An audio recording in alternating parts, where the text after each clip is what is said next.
Hello dear student, आज जो कक्षा 9th का विज्ञान का पेपर हुआ था द्वार्षिक परीक्षा का, उसका मिलान कीजिए भी। किस प्रकार के प्रश्न आए थे, कैसे आपको उनके आंसर लिखने थे।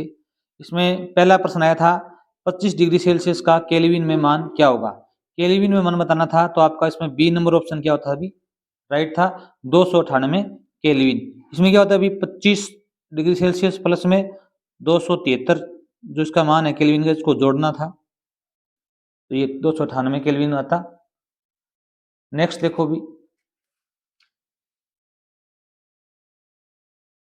2 नंबर प्रश्न आया था 0 डिग्री सेल्सियस पर जल की भौतिक अवस्था क्या होगी। इसमें आपका उत्तर सही होता ठोस। क्या था अभी, ठोस। कई बार क्या होता है अभी ठोस और तरल दोनों ही होती हैं, परंतु अधिकतर इसमें ज्यादा बेहतर ठोस रहेगा क्यों 0 डिग्री पर ही जल है वो जमता है और 0 डिग्री पर आने पर वो क्या होता है अभी तरल होता है।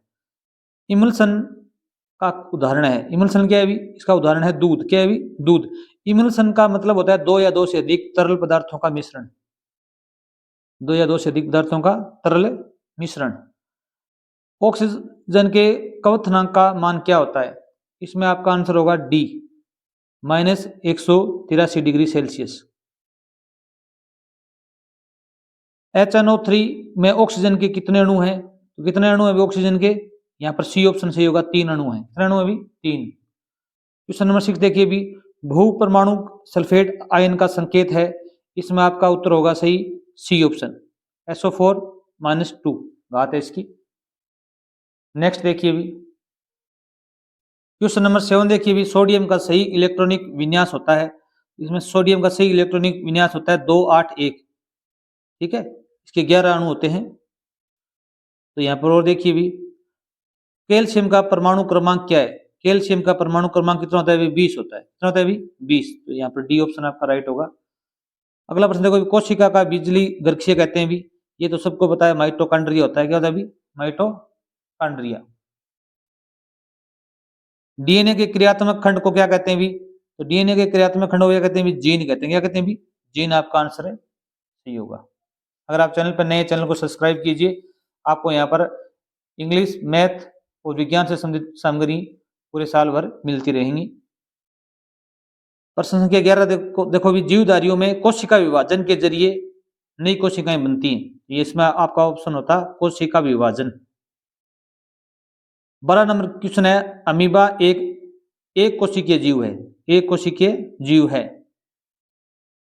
पौधों के तने के फ्लोएम में चालनी नलिका पाई जाती है। पौधों के तने के फ्लोएम में चालनी नलिका पाई जाती है। क्वेश्चन नंबर 14 देखो भी, रक्त एक प्रकार का तरल संयोजी उत्तक है। तरल संयोजी उत्तक है। स्थिति में परिवर्तन एक गति या विस्थापन है। कोई भी वस्तु की स्थिति में परिवर्तन है वो गति या विस्थापन कहलाएगा। किसी वस्तु का त्वरण प्रति इकाई समय में उसके वेग में होने वाला परिवर्तन है त्वरण। आगे देखो भी 17 नंबर प्रश्न देखो भी, रासायनिक परिवर्तन का कोई एक उदाहरण दो। इसमें लोहे पर जंग लगना, दूध का फटना, अगरबत्ती का जलना, इनमें से आप कोई उदाहरण दे सकते थे। क्वेश्चन नंबर 18 देखो भी, यौगिक किसे कहते हैं। 2 या 2 से अधिक विभिन्न प्रकार के तत्वों से बने शुद्ध पदार्थों को यौगिक कहते हैं। 2 या 2 से अधिक विभिन्न प्रकार के तत्वों से बने शुद्ध पदार्थों को यौगिक कहते हैं। शुष्क बर्फ किसे कहते हैं भी, कार्बन डाइऑक्साइड के ठोस रूप को शुष्क बर्फ कहते हैं। कार्बन डाइऑक्साइड के ठोस रूप को शुष्क बर्फ कहते हैं। नेक्स्ट देखो भी, क्वेश्चन नंबर 20 आया था, लोहे की अलमारी कमरे के ताप पर ठोस है, कारण दो। इसमें बता सकते थे आप, लोहे का गलनांक और क्वथनांक कमरे के तापमान से ज्यादा है, इसलिए कमरे के तापमान पर लोहे की अलमारी की अवस्था परिवर्तन संभव नहीं है। अवस्था में परिवर्तन संभव नहीं है। इसका आकार व आयतन निश्चित होता है अलमारी का। इसमें तन्य शक्ति होती है। ठीक है। 21 नंबर प्रश्न आया था, संयोजकता इलेक्ट्रॉनिक से कहते हैं। संयोजकता इलेक्ट्रॉनिक से कहते हैं। इसका उत्तर होता है, किसी परमाणु के सबसे बाहरी कक्ष में मौजूद इलेक्ट्रॉनों को संयोजकता इलेक्ट्रॉन कहते हैं। किसी परमाणु के सबसे बाहरी कक्ष में मौजूद इलेक्ट्रॉनों को संयोजकता इलेक्ट्रॉन कहते हैं। क्वेश्चन नंबर 22 देखो भी, समपराशरी विलयन किसे कहते हैं। इसका आंसर होता, जिन विलयनों का परासरण दाब समान होता है उन्हें समपराशरी विलयन कहते हैं। वेग किसे कहते हैं भी, 23 नंबर प्रश्न। किसी वस्तु के विस्थापन की दर को या एक निश्चित दिशा में प्रति सेकंड वस्तु द्वारा तय की गई दूरी को क्या कहते हैं भी? वेग कहते हैं। क्वेश्चन नंबर 24 देखिए भी, गुरुत्वीय त्वरण का मान लिखो। गुरुत्वीय त्वरण का मान कितना होता है भी? 9.8 मीटर प्रति सेकंड होता है। 9.8 मीटर प्रति सेकंड होता है। इसे 1g भी कहते हैं। एक, फिर यहाँ पर g लिखा हुआ है, भी कहते हैं। गलनांक को परिभाषित कीजिए। गलनांक को परिभाषित करो। वह तापमान जिस पर कोई पदार्थ अपनी ठोस अवस्था से पिघलकर द्रव अवस्था में पहुंच जाता है वह क्या कहलाता है भी? गलनांक कहलाता है। कोई भी ठोस पदार्थ है वो अगर तरल अवस्था में बदलता है उस अवस्था को गलनांक कहते हैं। क्या कहते हैं भी? गलनांक कहते हैं। 26 नंबर प्रश्न देखिए भी, टिंक्चर आयोडीन में विलय कौन है? टिंक्चर आयोडीन में विलय कौन है भी? टिंक्चर आयोडीन में आयोडीन विलय। उत्तर क्या होगा भी? आयोडीन। और विलायक क्या है भी? विलायक है इथेनॉल और जल। इथेनॉल और जल क्या है भी? विलायक हैं। क्वेश्चन नंबर 27 है, हाइड्रोजन के समस्थानिकों के नाम लिखो। हाइड्रोजन के 3 समस्थानिक होते हैं। कितने होते हैं भी? 3। इसमें आप बता सकते थे प्रोटियम, ड्यूटेरियम, ट्राइटेरियम। प्रोटियम, ड्यूटेरियम और ट्राइटियम। अगला प्रश्न देखो भी 28 नंबर है, समस्थानिकों के 3 उपयोग लिखो। आप 3 उपयोग बताने आपको। तो पहला आप बता सकते थे कार्बन के जो समस्थानिक होते हैं उनका इस्तेमाल कार्बन डेटिंग विधि में किया जाता है। 1 नंबर। 2 नंबर आप बता सकते थे कैंसर के इलाज के में कोबाल्ट के समस्थानिक काम आते हैं। ठीक है। और घेंगा रोग के इलाज में आयोडीन का समस्थानिक काम आता है। ये 3 आप उपयोग लिख सकते थे आप। अगला देखो भी, चाल व वेग में अंतर बताओ।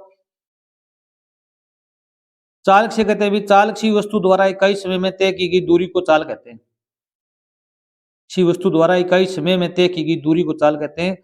और वेग कहते हैं किसी वस्तु द्वारा निश्चित दिशा में इकाई समय में तय की गई दूरी को वेग कहते हैं। ठीक है। अब गति का तीसरा समीकरण लिखो। गति का तीसरा समीकरण क्या है भी? v की स्क्वायर बराबर में u की स्क्वायर प्लस में 2as, या हम इसको इस प्रकार भी लिख सकते हैं 2as बराबर में v की स्क्वायर माइनस में u की स्क्वायर। ये दोनों ही सही हैं क्योंकि इसमें क्या है भी? u का पक्षांतरण हुआ है। दाब किसे कहते हैं? दाब। दाब क्या होता है? प्रेशर होता है। किसी वस्तु के इकाई क्षेत्रफल पर लगने वाले अभिलंब बल को दाब कहते हैं। इस तरह के इकाई क्षेत्रफल पर लगने वाले अभिलंब बल को दाब कहते हैं। इसकी इकाई क्या होती है भी? न्यूटन प्रति वर्ग मीटर। न्यूटन प्रति वर्ग मीटर होती है। क्वेश्चन नंबर 32 देखो भी, किसी वस्तु के द्रव्यमान और भार में क्या अंतर है? अब अंतर बताने हम 2 अंतर बता सकते हैं। यहाँ पर द्रव्यमान हमेशा एक जैसा रहता है और लेकिन भार है वो बदलता रहता है। द्रव्यमान होता है किसी वस्तु का वो एक समान रहता है हमेशा, और भार है वो बदलता रहता है। और दूसरा अंतर बता सकते थे, द्रव्यमान एक अदिश राशि है, भार एक सदिश राशि है। भार एक सदिश राशि है। परमाणु द्रव्यमान इकाई को परिभाषित करो। तो इसमें क्या है भी? एक परमाणु द्रव्यमान इकाई एक प्रोटॉन या न्यूट्रॉन के द्रव्यमान के बराबर होती है। ये इसको परिभाषित करती है। अगला देखो भी, नाइट्रिक अम्ल HNO3, नाइट्रिक अम्ल HNO3 के आणविक द्रव्यमान का परिकलन करें। इसका परिकलन कितना मान कितना होता है? 63 U होता है। कितना होता है? 63 U। इसमें H का परमाणु द्रव्यमान होता है 1 U, N का परमाणु द्रव्यमान होता है 14 U और O का होता है 16 U। और इसका समीकरण बनेगा 1 प्लस में 14 प्लस में 16 मल्टीप्लाई 3। तो 1 का तो 1 आ जाएगा, प्लस में 14 आ जाएगा, और प्लस में 14 16 तिया 48। इनको ऐड करेंगे तो कितने हो जाएंगे भी? 63 हो जाएंगे। कितने हो जाएंगे भी? 63 हो जाएंगे। क्वेश्चन नंबर 35 देखो भी, सूत्र लिखो। एल्यूमिनियम क्लोराइड व सोडियम सल्फाइड। सोडियम सल्फाइड के सूत्र लिखने। और एल्यूमिनियम क्लोराइड का सूत्र तो है AlCl3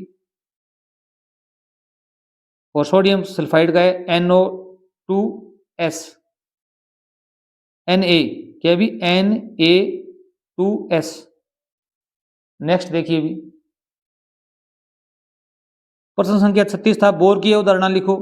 बोर की अवधारणा क्या थी भी? परमाणु के केंद्रीय भाग में छोटा धनात्मक आवेश वाला नाभिक होता है तथा उसके चारों ओर वृत्ताकार कक्ष में इलेक्ट्रॉन चक्र लगाते हैं। ये इसकी अवधारणा प्रस्तुत की थी इसने। 2 नंबर 37 नंबर प्रश्न देखिए भी, उत्प्लावकता से आप क्या समझते हैं? उत्प्लावकता क्या चीज है?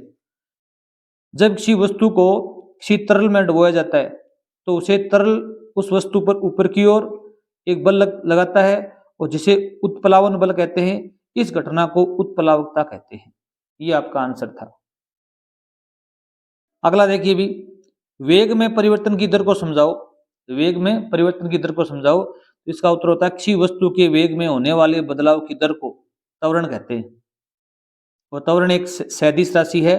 त्वरण का एसआई इकाइयां m/s की स्क्वायर होती है। ये आपको बताना था। अगला देखो भी, उध्रुवपातन किसे कहते हैं? उदाहरण देकर समझाओ। उध्रुवपातन क्या होता है भी? सब्लिमेशन, अर्थात जब कोई पदार्थ ठोस अवस्था से सीधे गैसीय अवस्था में बदल जाता है। तो ये ऐसे ठोस पदार्थ होते हैं जो तरल में नहीं बदलकर सीधे गैसीय अवस्था में बदलते हैं। उन्हें क्या कहते हैं भी? उध्रुवपातन कहते हैं। उध्रुवपातन कहते हैं। जिसमें सूखी बर्फ होती है, एक कपूर भी इसी में शामिल होता है। सूखी बर्फ और कपूर। मिश्रण व यौगिक में अंतर स्पष्ट करें। मिश्रण और यौगिक में अंतर क्या है भी?